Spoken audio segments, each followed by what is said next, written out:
Hello students, so welcome back to the our official channel. And previous lecture अगर आप सभी ने read किया होगा तो वहाँ पर हमने बेसिक डेफिनेशंस को डील किया था।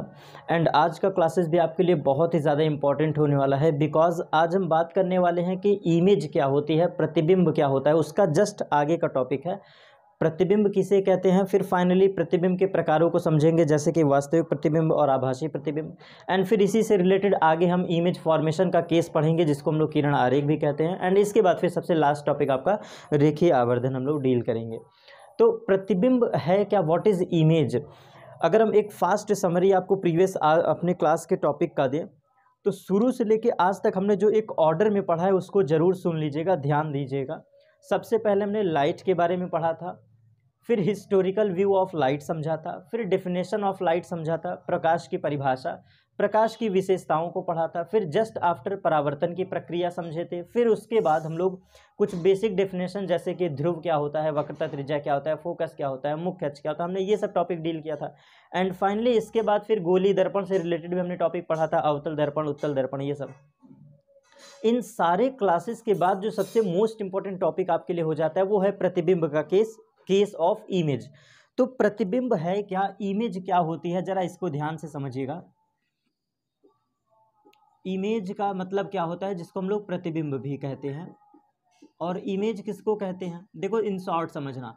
अगर हम फिजिक्स के लैंग्वेज में समझें, अगर हम भौतिकी के लैंग्वेज में समझें कि इमेज क्या होता है, तो इमेज का सिंपल सा मतलब होता है कि कोई वस्तु कहीं रखी गई है। जैसे मान लो कोई दर्पण आपने लिया, अवतल दर्पण लिया, उत्तल दर्पण लिया, समतल दर्पण लिया, कुछ भी आपने लिया, जहाँ पर आपने वस्तु को रखा है वहां पर आपने रखने को तो रख दिया, लेकिन उसी की आकृति कहीं और बने। जैसे कि मान लो दर्पण के सामने मैं ये रेड कलर का मार्कर रख दूं, तो इस रेड मार्कर का इमेज कुछ और बनेगा, एग्जैक्ट ये नहीं बनेगा, बनेगा ऐसा ही लेकिन इसका प्रतिरूप होगा। तो कहने का मतलब है इमेज का हम ये भी एक सिंपल सा, पहले मैं जेन्युइन लैंग्वेज आपको समझा रहा हूँ, बिल्कुल धीरे धीरे डेफिनेशन पे चलेंगे। प्रतिबिंब का बिल्कुल साधारण सा मतलब होता है कि वस्तु के जैसे दिखने वाली हूबहू आकृति प्रतिबिंब कहलाती है। वस्तु के जैसे ही दिखाई देने वाली हूबहू आकृति क्या कहलाती है, इमेज कहलाती है। लेकिन फिजिक्स के लैंग्वेज में हम ये नहीं कहेंगे, तो आइए इसका भी कीवर्ड समझते हैं, ध्यान समझिएगा।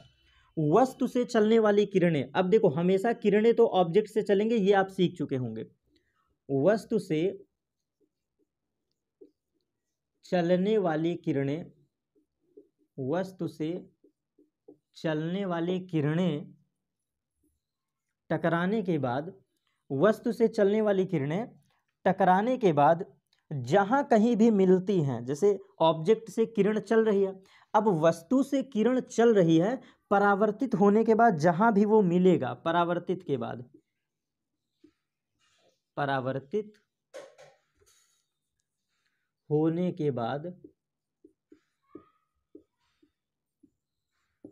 परावर्तित होने के बाद जहां पर भी मिलेगा, जिस पॉइंट पर मिलेगा, वही उस वस्तु का क्या कहलाता है, इमेज कहलाता है। मतलब कहने वाली बात यह है कि किसी वस्तु से चलने वाली किरणें टकराने के बाद जहां कहीं भी मिलती है, वही बिंदु, वही पॉइंट कहलाता है उस वस्तु का इमेज। मतलब इस ऑब्जेक्ट का इमेज क्या होगा, टकराने के बाद वो किरणें कहाँ गई, फाइनली सिंपल सा चीज।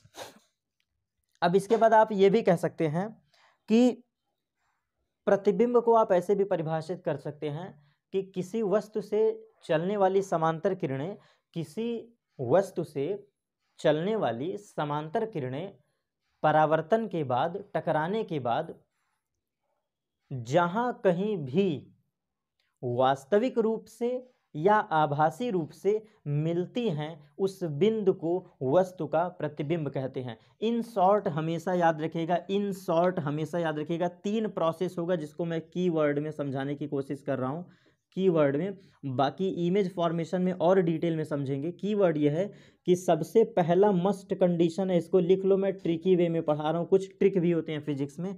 ऑब्जेक्ट से किरण चलाओगे हमेशा, योर फर्स्ट स्टेप इज, आपका पहला काम होगा, your first step is object से किरण चलाओ, पहला स्टेप है, वस्तु से किरण चलाओ। फिर देखो कि टकराया कहाँ, टकरा कहाँ रहा है, टकराया कहाँ, मतलब जो किरणें चली है ये कहाँ टकराई है। सेकंड स्टेप इस पे ध्यान दो, क्योंकि टकराना भी ध्यान देना बहुत ज़रूरी है। अगर मैं फिजिक्स के लैंग्वेज में कहूँ ना, तो या तो ये समतल दर्पण से टकराएगा, या तो ये अवतल दर्पण से टकराएगा, या तो ये उत्तल दर्पण से टकराएगा। केवल तीन ही केस हो सकते हैं, या फिर लेंस से टकराएगा। बस दो तीन यही फिक्स है बिल्कुल, या तो दर्पण से, या तो समतल से, या तो गोलीय से, या तो अवतल से, या फिर लेंस से। तो दूसरा स्टेप कहाँ टकराया। और अब आपका थर्ड स्टेप होगा, योर थर्ड स्टेप इज टकराने के बाद गई कहाँ। मतलब जो किरणें हैं, जो वस्तु से चलने वाली किरणें हैं, टकराने के बाद गई कहाँ, टकराने के बाद गई कहाँ,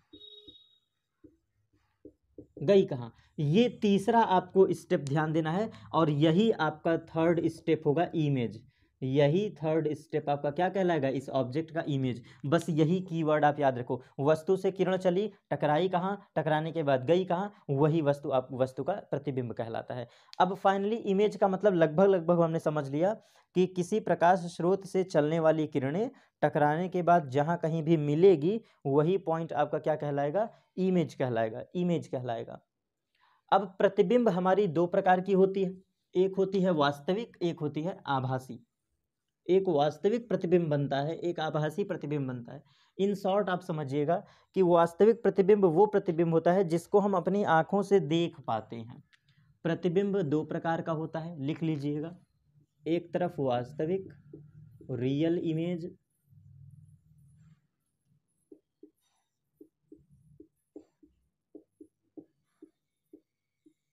वास्तविक प्रतिबिंब, दूसरा है आभासी प्रतिबिंब।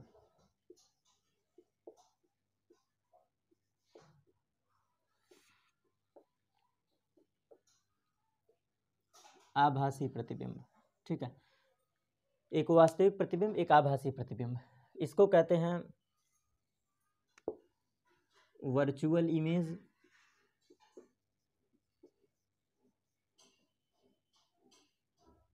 वर्चुअल इमेज, और ये आपका थोड़ा सा तिरछा हो गया है, रियल इमेज। इसको हम लोग कहते हैं रियल इमेज, ठीक है, रियल इमेज। एकदम शॉर्ट में समझिएगा, मैंने कुछ खास यहाँ पे पढ़ाया नहीं है प्रतिबिंब में, और बहुत ऐसा हार्ड और कॉम्प्लेक्स टॉपिक है भी नहीं कि हमको ना समझ में आए।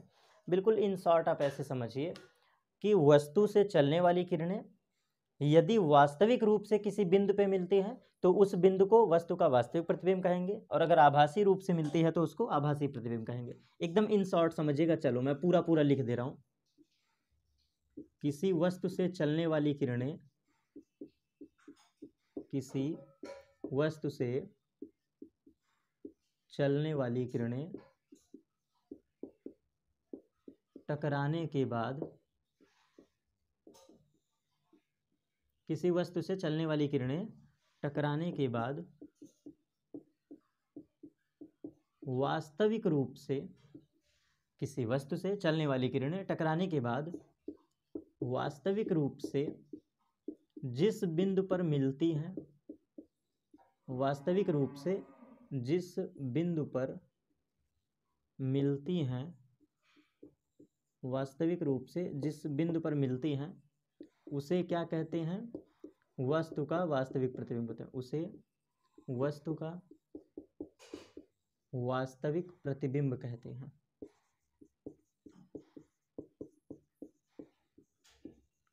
वास्तविक प्रतिबिंब कहते हैं। इन शॉर्ट ये सबसे कम से कम। अब है क्या, और वास्तविक की एक खूबी और है कि वास्तविक इमेज को आप खींच सकते हो। खींचने का मतलब आपको बताएं, जैसे मोबाइल में तुम फोटो खींचते हो ना, जैसे तुम किसी इमेज को, पिक को अपने मोबाइल में कैप्चर कर लेते हो, तो जो इमेज को तुम कैप्चर कर लेते हो वो वास्तविक प्रतिबिंब होता है। इमेज को क्या कर लेते हो, कैप्चर। कैप्चर का मतलब होता है खींचना, लेकिन फिजिक्स के लैंग्वेज में इसी को कहा जाता है कि वास्तविक प्रतिबिंब को पर्दे पर लिया जा सकता है, पर्दे पर प्राप्त किया जा सकता है। वास्तविक प्रतिबिंब को पर्दे पर लिया जा सकता है। इट मीन्स जो भी रियल इमेज होगा उसको हम कैप्चर कह सकते हैं। जैसे मैं आपके सामने पढ़ा रहा हूं ना, तो मैं वास्तविक में पढ़ा रहा हूं आपको।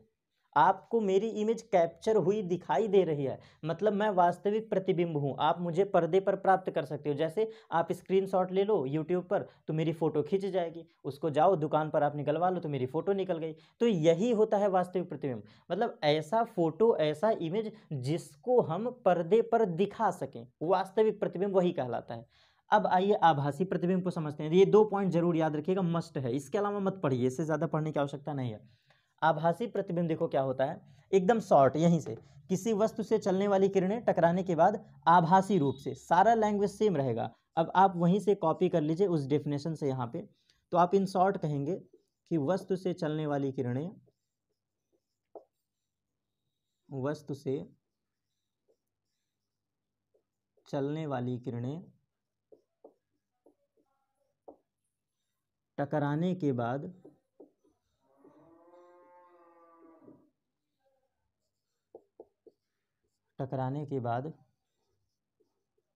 आभासी रूप से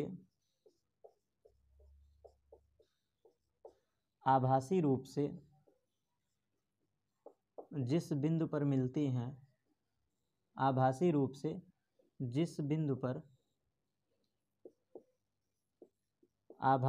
से जिस बिंदु पर मिलती हैं उसे वस्तु का आभासी प्रतिबिंब कहते हैं। उसे वस्तु का आभासी प्रतिबिंब कहते हैं।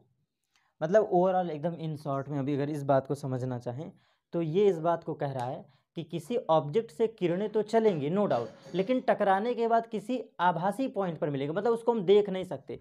तो यहाँ पे आप दूसरा कीवर्ड याद रखिएगा कि इसके इमेज को हम कैप्चर नहीं कर सकते, मतलब इसको पर्दे पर नहीं लिया जा सकता है, पर्दे पर प्राप्त नहीं कर सकते, इसको पर्दे पर प्राप्त नहीं कर सकते। अब इसके लिए इमेज बताएं आपको कैसे याद रखो। देखो इतना गजब गजब का उदाहरण आपके सामने सेट कर देता हूं कि हमेशा आपको क्लास में ही याद हो जाए।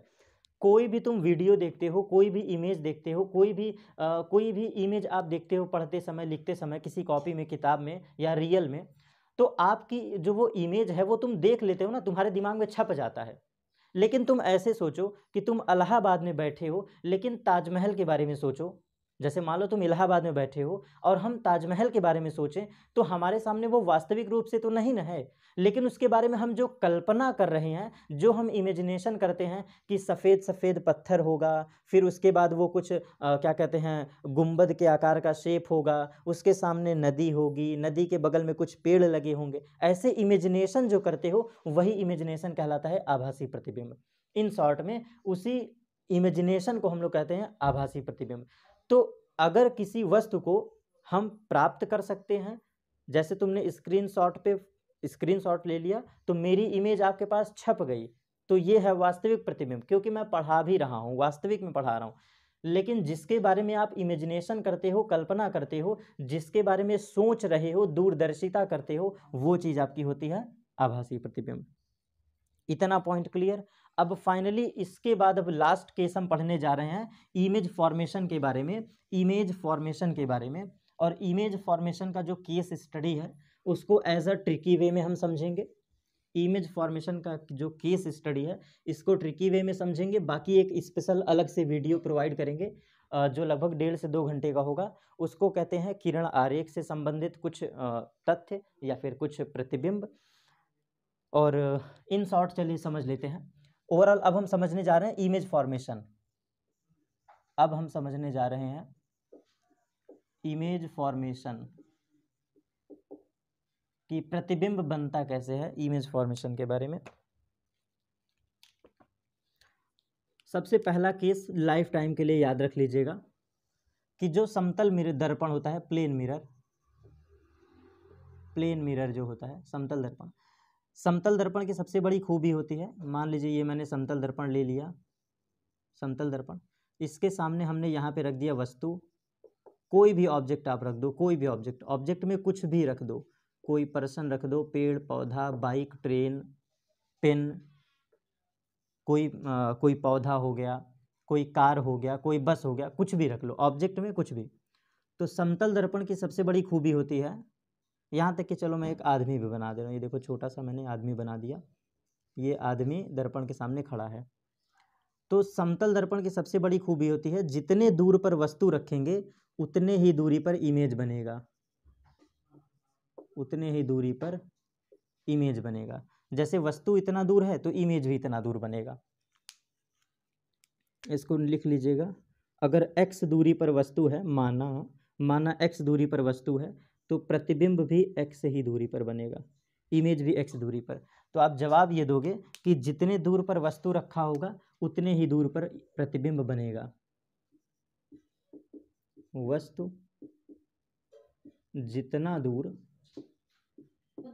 रखा होगा, वस्तु जितना दूर रखा होगा प्रतिबिंब उतने ही दूरी पर बनेगा। ठीक है, ये है स्थिति के बारे में बता रहे हैं। अब इसके बाद अगर हम इसका मतलब और भी केस स्टडी करना चाहें तो आकार सेम रहेगा, मतलब वस्तु के आकार का बनेगा, वस्तु के आकार का, जितना बड़ा वस्तु है उतना ही बड़ा इमेज होगा। दर्पण के पीछे बनता है, दर्पण के पीछे मतलब बिहाइंड द मिरर, दर्पण के पीछे, या कुछ किताबें इसको अंदर भी लिख देती हैं, तो दर्पण के अंदर बनेगा, दोनों का मतलब सेम है। दर्पण के पीछे का मतलब है उस पार, उस पार, और जब उस पार जा रहे हैं तो ये आभासी रूप से बनेगा, ये आभासी प्रतिबिंब बनेगा, आभासी, रियल नहीं है, आभासी है। और इसकी सबसे बड़ी और एक खूबी बता दे रहे हैं जो कि मोस्ट इम्पॉर्टेंट है, बहुत रेयरली किताबों में मिलता है, बहुत रेयरली, ये इम्पॉर्टेंट पॉइंट है, ये लैटरल इन्वर्जन को शो करता है, लैटरल इन्वर्जन को, पार्श्व प्रक्रिया को या फिर पार्श्व विकिरण को, ऐसे लिख दो आप, इन्वर्जन, पार्श्व विकिरण को प्रदर्शित करता है। वैसे इंग्लिश इसका मुझे 100% एकदम क्लियर है, मे भी हो सकता है कि शायद इसकी हिंदी कुछ और हो। लैटरल इन्वर्जन तो 100% श्योर है कि लैटरल इन्वर्जन इंग्लिश में कहते हैं, बाकी हिंदी थोड़ी सी मुझे कम अभी याद आ रहा है, एट प्रेजेंट में हिंदी शब्द है, दिमाग पे कैप्चर नहीं आ रहा है। अब पार्श्व तो श्योर है, मतलब पार्श्व प्रक्रिया होगा या तो पार्श्व विकिरण होगा, इन्हीं दो में से कोई एक चीज़ हो सकता है।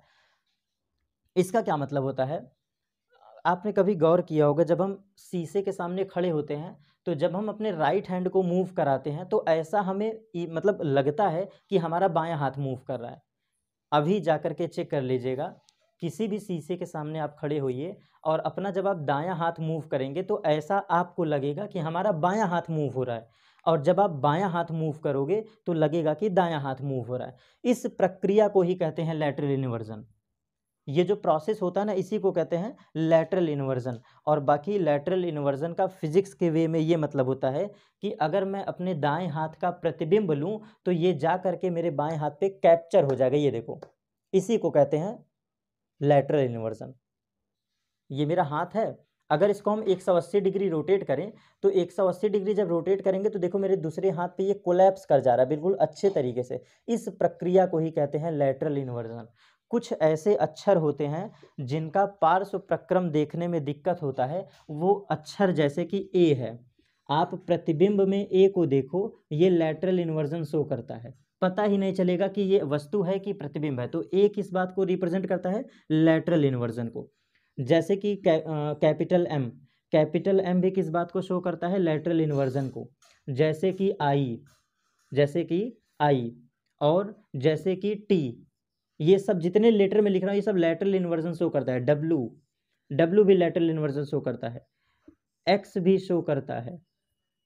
तो ये इतने लेटर जो मैं लिख रहा हूँ, ओ हो गया, ओ, ये इतने लेटर को अगर आप इमेज में देखोगे ना शीशे में, तो ये पता ही नहीं चलेगा कि ये वस्तु है कि प्रतिबिंब है, क्योंकि ये लैटरल इन्वर्जन को शो करते हैं। और लैटरल इन्वर्जन का बिल्कुल सिंपल सा मतलब होता है कि इस अक्षर में आप फर्क ना बता पाओ, डिफरेंस ना बता पाओ। ए लिखे हो कि एम लिखे हो, ये वस्तु है कि प्रतिबिंब है, क्योंकि इसका सीधा सा पर्पज ये होता है कि अगर मैं दाएं हाथ को बाएं के ऊपर रख दूं तो ये कोलैप्स कर जा रहा है, एकदम चिपक जा रहा है, तो समझ में नहीं आ रहा है, ये दोनों एक दूसरे के ऊपर चढ़ गए ना, तो इस प्रक्रिया को ही कहते हैं लैटरल इन्वर्जन, और पार्श्व प्रक्रम इसी को कहते हैं। या फिर मैं बाएं हाथ को भी अगर 180 डिग्री रोटेट करूं तो ये मेरे दाएं हाथ पे बैठ जाता है, इसी को कहते हैं लैटरल इन्वर्जन।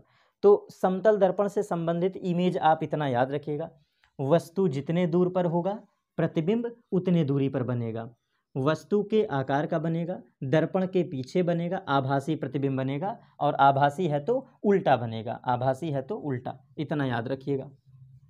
और इसके बाद फिर अवतल और उत्तल की बात कर लेते हैं। अवतल दर्पण और उत्तल दर्पण की बात कर लेते हैं।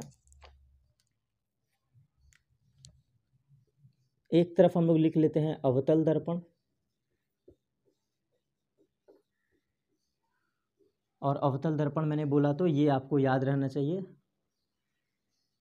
हमने जो कलई किया है, जो हमने कोटेड लेयर लगाया है वो बाहर लगाया है, जिससे परावर्तन की प्रक्रिया अंदर हो। तो किसी भी शर्त में आपको ये बात याद रखना है, अवतल दर्पण ज़्यादातर वास्तविक प्रतिबिंब बनाता है, वास्तविक रियल बिल्कुल फिक्स है, वास्तविक तथा उल्टा प्रतिबिंब बनाता है, वास्तविक तथा उल्टा, और ज़्यादातर केस में ये छोटा भी बनाता है, वस्तु से बड़ा भी बनाता है, और बिंदु आकार का भी बनाता है, इट मीन्स पॉइंट साइज भी बनाता है, बिंदु आकार का भी ये बनाता है, और हमेशा बाईं तरफ इमेज बनती है, ये भी बात है, बाएं तरफ, ध्रुव से बाएं तरफ प्रतिबिंब बनता है, इसका पोजीशन है, ध्रुव से हमेशा लेफ्ट साइड, मतलब ये पोल है, पोल से लेफ्ट साइड हमेशा इमेज बनाएगा। तो मिनिमम आप इतना याद रखो, ये कम से कम। इमेज फॉर्मेशन का भी मैं हल्का हल्का आपको केस स्टडी बता रहा हूँ। वास्तविक और उल्टा प्रतिबिंब कभी कभी छोटा भी बनाएगा, कभी कभी बड़ा भी बनाएगा, कभी कभी पॉइंट साइज भी बनाएगा, तीनों, और हमेशा ध्रुव से बाएं तरफ बनाएगा। ये मैं जो केस बता रहा हूँ ये 95% ही सही है, क्योंकि जब किरण आरेख पढ़ते हैं तो एक केस एक्सेप्शन होता है जो कि दर्पण के राइट साइड बना देता है, तो ये 95% का है कि मैक्सिमम प्रायोरिटी आप इसी को देंगे, मैक्सिमम प्रायोरिटी इस केस को ही देंगे, क्योंकि ये मैं एक जनरल केस पढ़ा रहा हूँ। और इसके बाद एकदम अंत वाला केस जो सबसे लास्ट का टॉपिक है, उत्तल दर्पण। उत्तल दर्पण अगर याद होगा तो परावर्तक सतह जो होता है वो ऊपरी सतह पे होता है, बताए थे हम लोग, और जब हम कोटेड लेयर बाहर की तरफ करते हैं तो रिफ्रैक्शन प्रोसेस इनर साइड होने लगता है। ये है आपका उत्तल दर्पण, ये है पोल।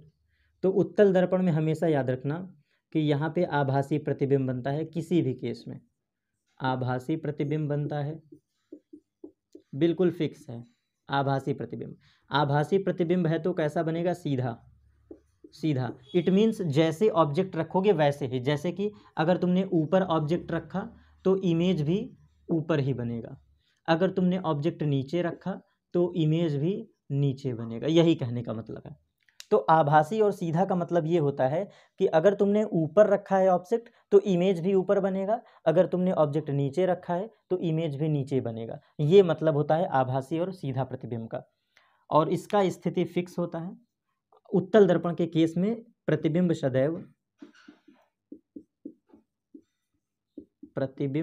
सदैव फोकस और पोल के बीच बनता है, फोकस और पोल के बीच बनता है, ठीक है, बिल्कुल लगभग हाँ सही है, फोकस और पोल के बीच बनता है, फोकस और पोल के बीच बनता है, और हमेशा वस्तु से छोटा प्रतिबिंब बनेगा। आकार की अगर बात करें तो वस्तु से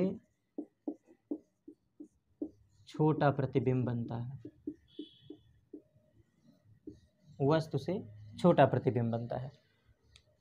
इमेज फॉर्मेशन का लगभग जनरलाइज केस हमने देख लिया, और प्रतिबिंब के बारे में भी हमने समझ लिया, एंड फाइनली ये जो छोटे छोटे केस हैं इमेज फॉर्मेशन बनता कैसे है ये। और सबसे आखिरी टॉपिक अब डिस्कस कर दे रहे हैं वो है रेखीय आवर्धन। आपके चैप्टर के हिसाब से सबसे आखिरी चैप्टर, ताकि मैं भी फुर्सत रहूँगा कि लगभग मैंने पहले चैप्टर का छोटा सा पार्ट कवर कर लिया। बिल्कुल आखिरी डेफिनेशन पढ़ाने जा रहे हैं, वो है रेखीय आवर्धन, linear magnification. What is linear magnification? इतना देर तक अगर वीडियो में जुड़े हुए हैं, केवल 2 मिनट और टाइम लगेगा और सबसे आसान डेफिनेशन है, फिर ये टॉपिक आपका कंप्लीट खत्म, सिलेबस मतलब कंप्लीट खत्म, लाइट के टॉपिक का आपका टॉपिक खत्म। Linear magnification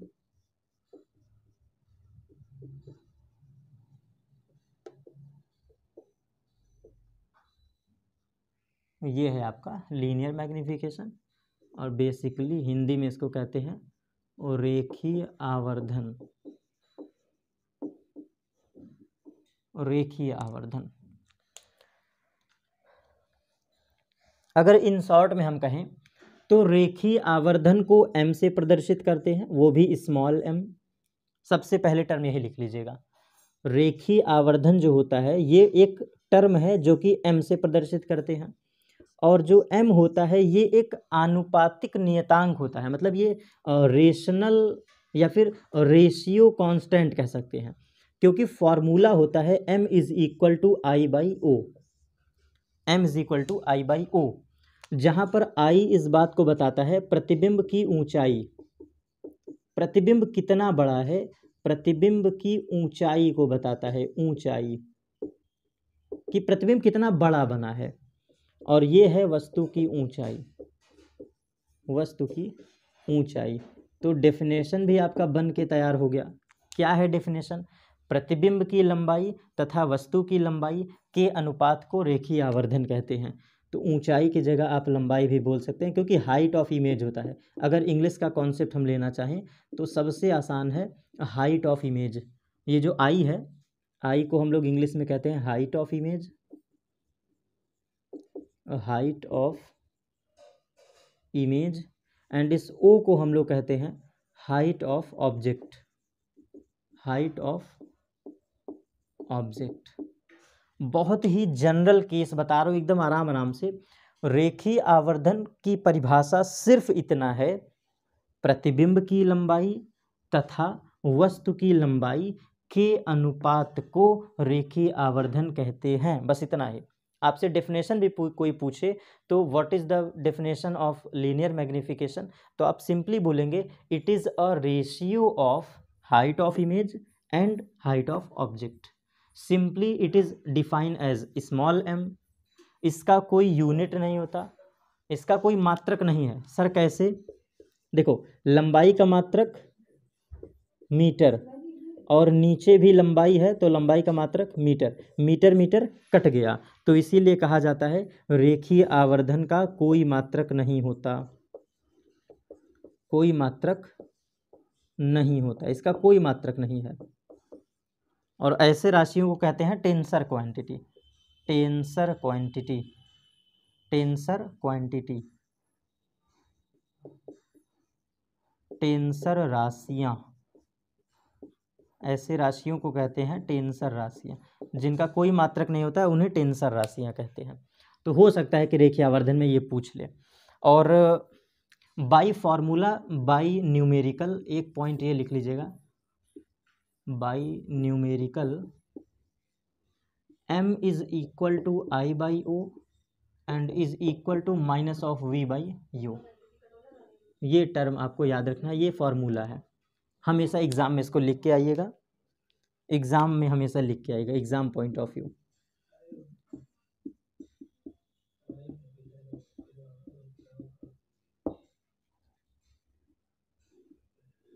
exam point of view से मोस्ट इंपॉर्टेंट है। बस इतना आप रेखीय आवर्धन में लिख दोगे, बहुत पर्याप्त है, नंबर आपको मिल जाएगा। 2 नंबर से ज़्यादा कभी नहीं पूछता है, 2 नंबर के लिए बिल्कुल पर्याप्त है।